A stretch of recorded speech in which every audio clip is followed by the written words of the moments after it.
Hello guys, आज म महाकाल मन्दिरमा गइरहेको छु र आज यो महाकाल मन्दिरमा हाम्रो चन्दागिरी नगरपालिका वडा नम्बर 7 चापाबोट टोलको गुठी पूजा रहेको हुनाले म यहाँ गुठी पूजामा जाँदैछु र म तपाईहरुलाई यो दृश्य पनि देखाउन गइरहेको छु कि यो ऐतिहासिक धार्मिक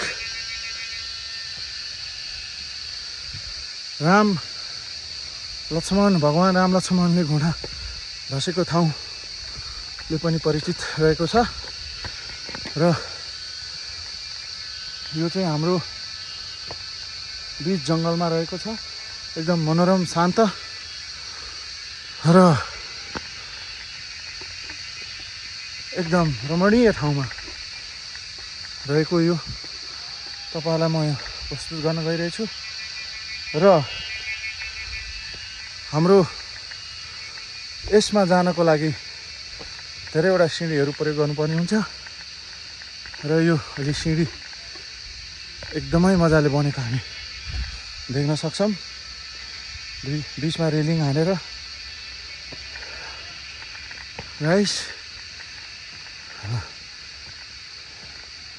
धेरै राम्रो ठाउँ रहेको छ यो। आज 2083 असार